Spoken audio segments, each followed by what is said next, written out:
ಯಾವತ್ತೂ ಕೂಡ ಅವರು ಕೂಡ ಹೇಳ್ತಾರೆ ಕನ್ಫ್ಯೂಸ್ ಮಾಡಕ್ಕೆ, ಗೊಂದಲ ನಿರ್ಮಾಣ ಮಾಡಲಿಕ್ಕೆ, ಜನರಲ್ಲಿ ಗೊಂದಲ ನಿರ್ಮಾಣ ಮಾಡೋದು.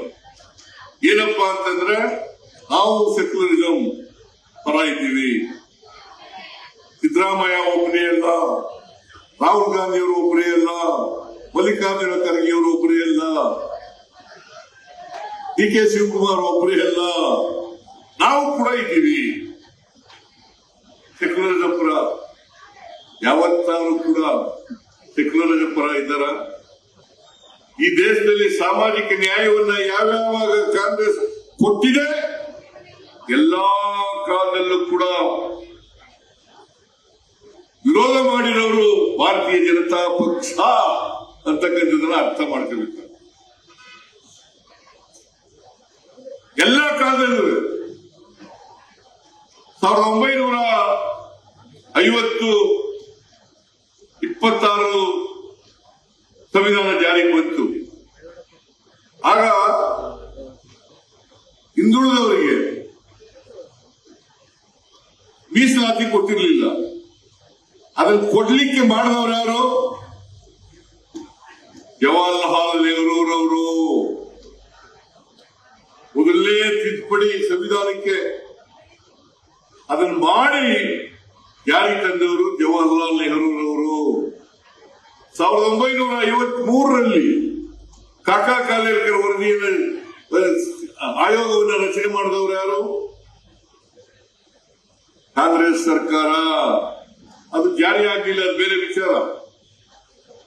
ಅದಕ್ಕೆ ಕಾರಣಗಳು ಬೇರೆ ಬೇರೆ ಇದ್ದಾವೆ.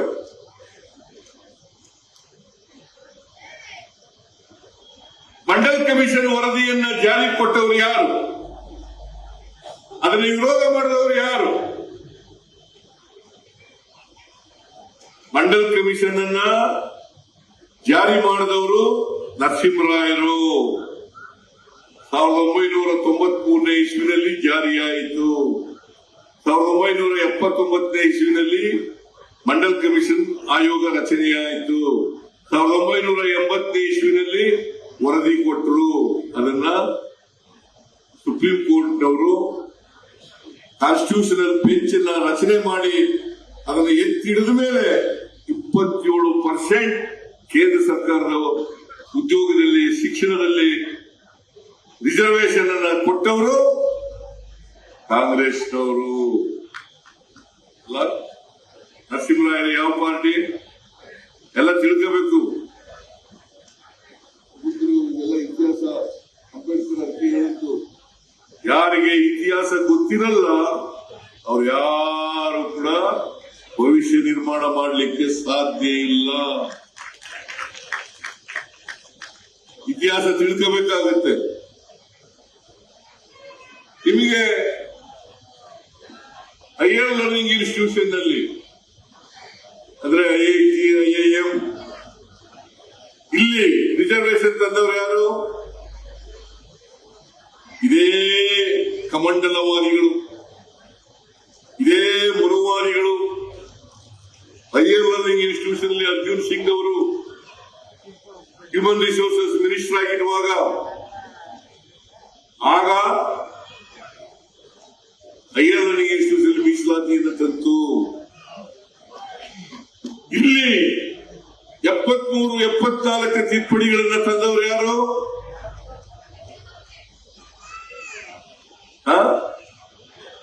ಯಾರಪ್ಪ? ರಾಜೀವ್ ಗಾಂಧಿ. ಅಲ್ಲದೆ ಮಹಿಳೆಯರಿಗೆ ನೀವು ಮೀಸಲಾತಿ ಇರಲಿಲ್ಲ, ಅಲ್ಲಿವರೆಗೆ ಮೀಸಲಾತಿ ಇರಲಿಲ್ಲ. ಸಮಸ್ಯೆ ಇಲ್ಲ ಇದು. ನೀವು ಮಹಿಳೆಯರೆಲ್ಲ ಅರ್ಥ ಮಾಡ್ಕೋಬೇಕು. ಇವತ್ತು ಮಹಿಳೆಯರಿಗೆ ಎಲ್ಲ ಸೆಕ್ಷನ್ಗಳಲ್ಲೂ ಕೂಡ ಮೀಸಲಾತಿಯನ್ನು ಮಾಡಬೇಕು ಅಂತ ಮಾಡಿದ್ದು 73-74 ತಿದ್ದುಪಡಿಗಳು. ಇದಕ್ಕೆ ಸಂವಿಧಾನಕ್ಕೆ ತಿದ್ದುಪಡಿ ತಂದವರು ರಾಜೀವ್ ಗಾಂಧಿ ಅವರು.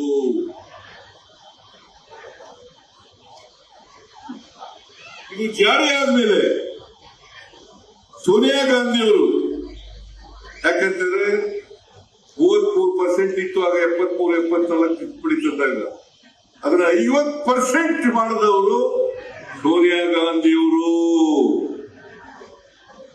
ಗೊತ್ತಾಯ್ತೇನ್ರಮ್ಮ? ಎಲ್ಲ ತಿಳ್ಕೋಬೇಕು ನೀವು. ಮತ್ತೆ ಬಿಜೆಪಿಯವರು ಈಗ ನಾವೆಲ್ಲ ಒತ್ತಡ ಹಾಕಿದ ಮೇಲೆ ಪಾರ್ಲಿಮೆಂಟ್ ನಲ್ಲಿ, ಅಸೆಂಬ್ಲಿನಲ್ಲಿ ಮಹಿಳೆಯರಿಗೆ 33% ಮೀಸಲಾತಿ ಕೊಡ್ತೀವಿ ಅಂತ ಹೊರಟಿದ್ದಾರೆ. ಅದು ಈಗಲ್ಲ ಮುಂದಿನ ಲೋಕಸಭಾ ಚುನಾವಣೆಗೆ. ಯಾಕೆ ಈಗಲೇ ಕೊಟ್ಬಿಟ್ಟಿದ್ರೆ ಏನಾಗಿತ್ತು? ನನ್ನ ಪ್ರಕಾರ ಮಹಿಳೆಯರು ಸಮಾಜದಲ್ಲಿ 50% ಇದ್ದಾರೆ. 33ರಿಂದ 50% ಕೊಡಬೇಕು. ಯಾಕಂದ್ರೆ ನಾವು ಅನೇಕ ಕಡೆಗಳಲ್ಲಿ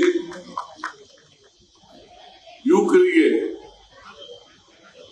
ಮಹಿಳೆಯರಿಗೆ, ಹಿಂದುಳಿದವರಿಗೆ, ಅಲ್ಪಸಂಖ್ಯಾತರಿಗೆ, ದಲಿತರಿಗೇನೆ ಮೀಸಲಾತಿ ಇದೆ. ಇವ್ರಿಗೆಲ್ಲ ಕೊಡಕ್ಕಾಗಲ್ಲ. ಮೀಸಲಾತಿ ಬರದೇ ಹೋದ್ರೆ ಭಾರಿ ಕಷ್ಟ ಆಗ್ತದೆ. ಈಗ ನೋಡಿ, ಇಲ್ಲಿ ಎಷ್ಟು ಜನ ಮಹಿಳೆಯರಿದ್ದಾರಪ್ಪ?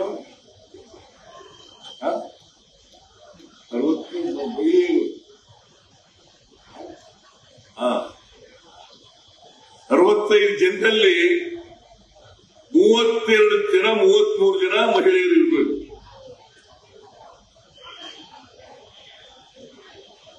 ಲೋಕಿ ಅವರು ಹೇಳ್ತಾ ಇದ್ರು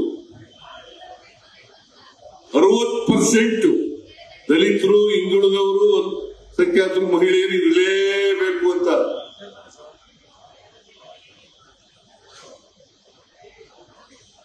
ಆದ್ರಿಂದ ನೀವೆಲ್ಲ ತಿಳ್ಕೋಬೇಕು.